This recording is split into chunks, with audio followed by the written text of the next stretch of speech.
Each of us shares the characteristics of our species, but we also have individual differences. We are male or female. Some of us have red hair, others brown eyes. Some are tall, others short.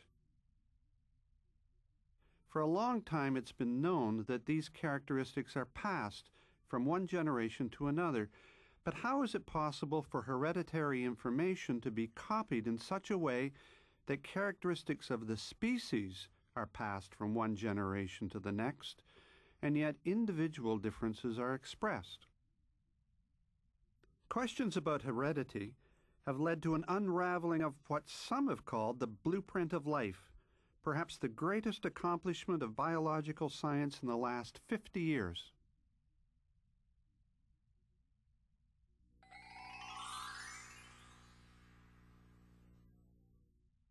Scientists now know that multicellular organisms like plants and animals, such as humans, are made up of billions of cells. The hereditary information of the organism is contained in the nucleus of each of its cells in a molecule called DNA, deoxyribonucleic acid. The DNA molecule is made up of two long strands of sugar and phosphates that provide a type of backbone for the molecule. The two strands are twisted into the shape of a double helix or spiral.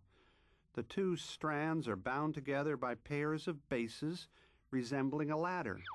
The molecule is so long it is coiled and folded many times. Each DNA molecule is packaged into structures called chromosomes within the nucleus of the cell. Chromosomes vary in size and shape and usually occur in matched pairs. The number of pairs of chromosomes in a cell depends on the species. Goldfish, for example, have 47 pairs. Orchids have 28. Guinea pigs have 32. And shrimp have 127 pairs. Humans have 23 pairs for a total of 46 chromosomes in each cell. In many species, including humans, there is a pair of chromosomes that determine the sex of the individual. Females have 2 X chromosomes, while males have an X and a shorter Y chromosome with fewer genes. Each chromosome is composed of a well-defined mixture of protein and DNA. The protein is a special type that makes spools, and the DNA wraps twice around each spool in a series of double loops.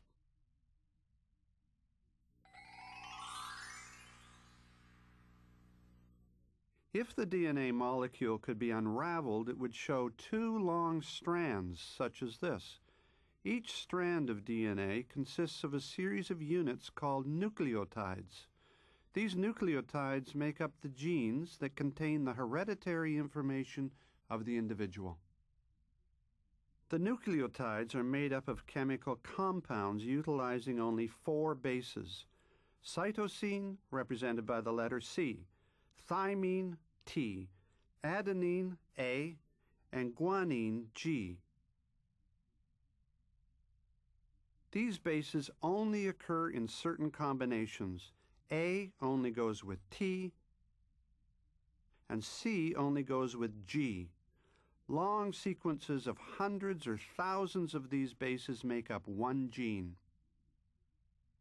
Genes control everything because they comprise the codes for all the proteins that orchestrate and regulate every operation of the cell. These proteins come in a wide range of shapes and sizes and have many functions. Some are enzymes that catalyze chemical reactions. Other proteins are involved in the digestion of food. Others carry oxygen in the blood, and still others build cells and tissues. Proteins are absolutely essential for life.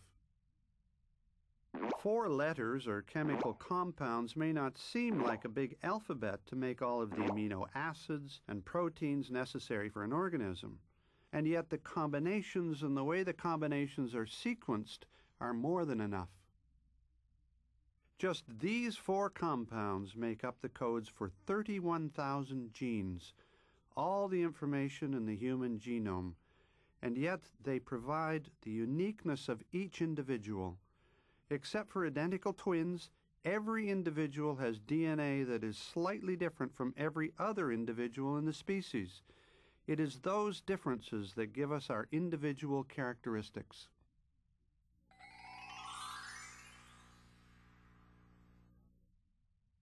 When cells divide, it is vital that all the genetic information is passed on to the new cells. Most cells in plants and animals use a process of cell division called mitosis. During mitosis, one cell divides to become two cells. There are 5 stages in the mitosis process. In the interphase, the DNA double helix unravels and comes apart like a zipper. Each strand then replicates itself exactly so that the nucleotides and gene sequences are repeated exactly in the new strand. This results in 2 copies of each chromosome called sister chromatids. The cell now contains 2 complete copies of its genome. During the prophase, the sister chromatids condense and thicken. At this stage, the chromosomes are now visible, as shown in this photograph taken by a light microscope. The sister chromatids line up along the central axis of the cell during the metaphase. At the beginning of the anaphase, the sister chromatids separate at the centromere, and each half of the pair then moves towards opposite poles of the cell. In telophase, the final stage in mitosis, a nuclear membrane forms around the chromosomes at each pole, and the cell divides at its equator. 2 new cells have been created, each with a matching full set of chromosomes as well as an identical complement of cellular structures. Single-celled prokaryotic cells, such as bacteria, only reproduce themselves using mitosis. In this process, 2 new cells are created that are genetically identical in every way.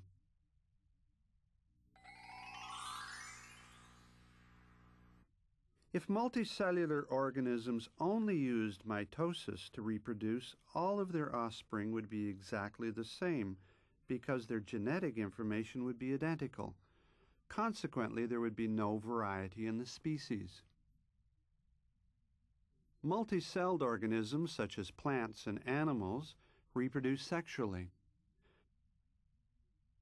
2 sex cells, one from the male and one from the female, are fused to make one new cell with half of the genetic material coming from the father and half from the mother. This is called fertilization. With meiosis, a special type of cell division occurs in the reproductive organs of both the male and the female. As in mitosis, the chromosomes replicate themselves, thus doubling the genetic material.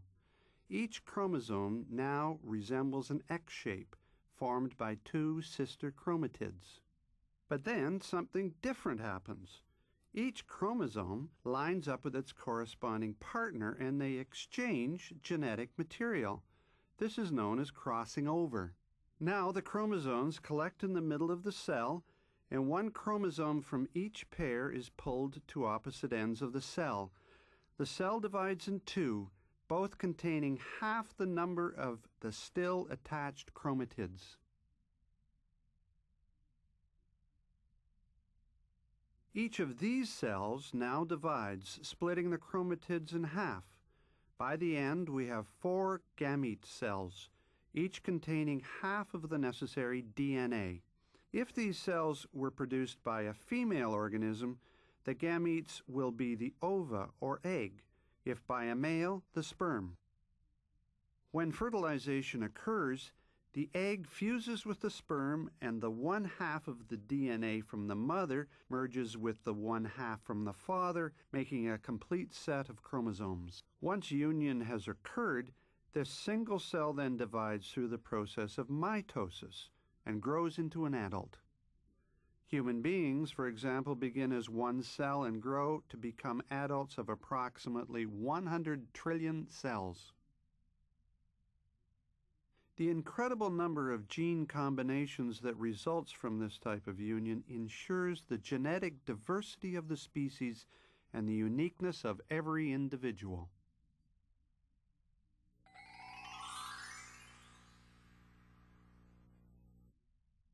For centuries, it has been understood that individuals inherited traits from both of their parents.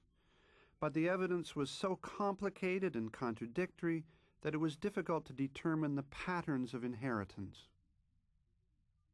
In the 1850s, Gregor Mendel, an Austrian monk, conducted a series of experiments on garden peas that led to the foundation of modern genetics.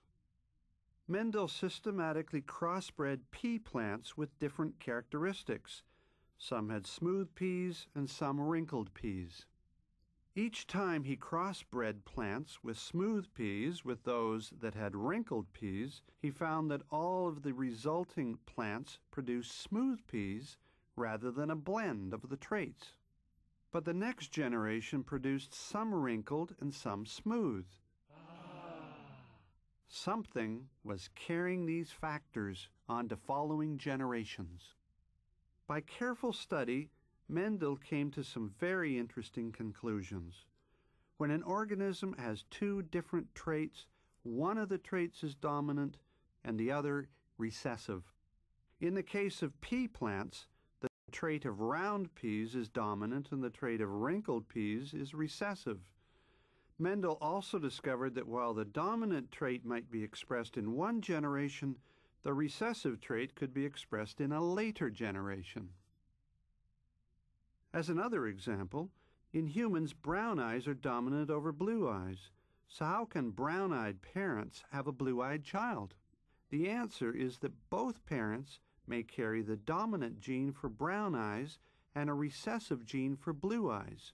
If either passes on the dominant gene, the child will have brown eyes.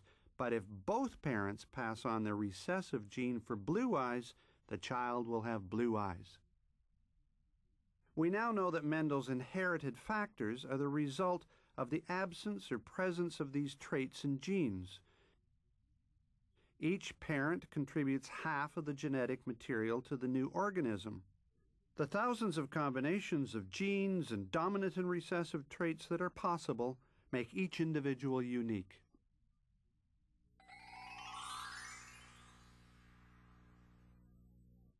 In all the copying of the thousands and thousands of base pairs of nucleotides during cell division, it is possible for errors to occur.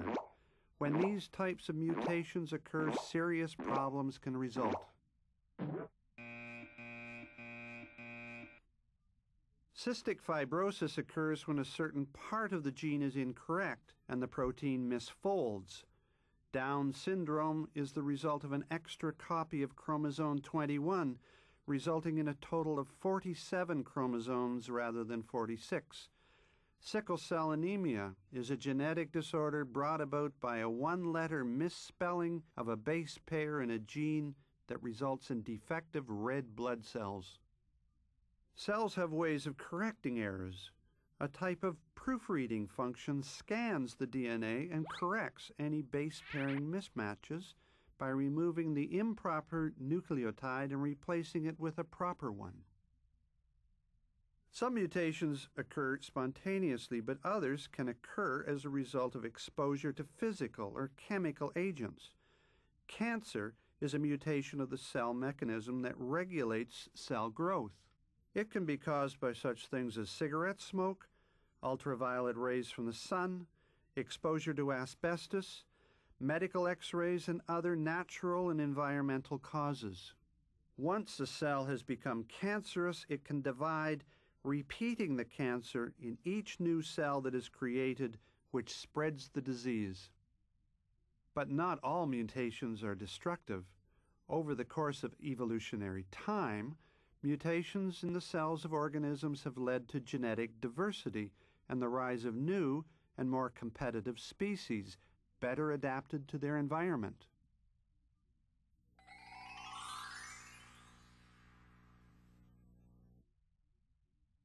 If every cell in an organism has exactly the same genetic information as every other, how is it possible to develop the great diversity of different types of cells that are in the body of any multicellular individual?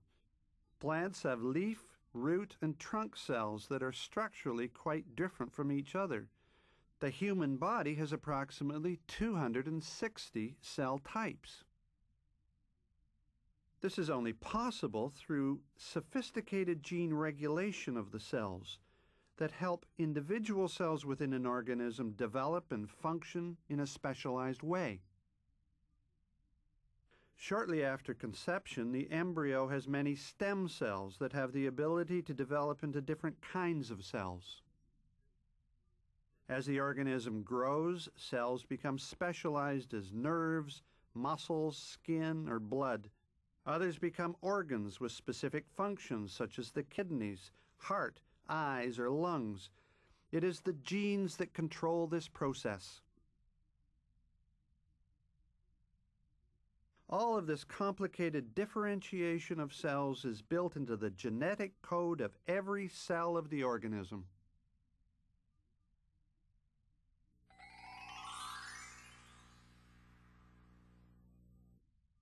In 1990, scientists from around the world began the most ambitious research effort in the history of biology, the Human Genome Project.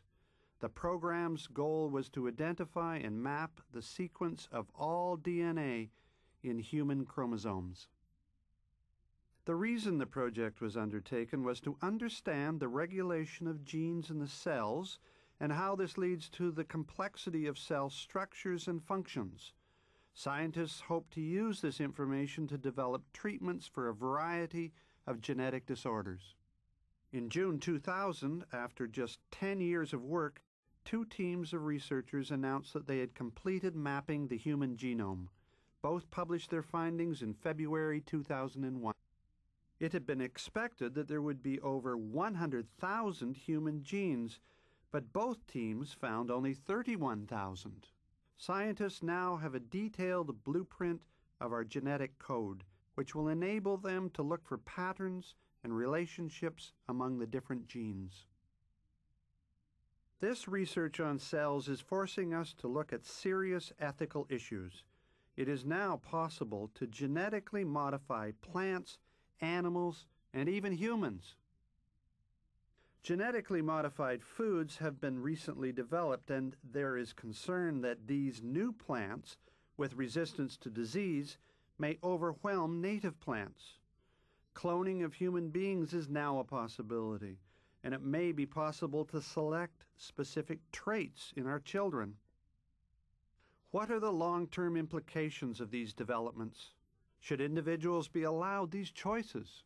All of us will have to face these ethical issues in the future, and our decisions could have long-term implications for the environment, the human race, and life on the planet.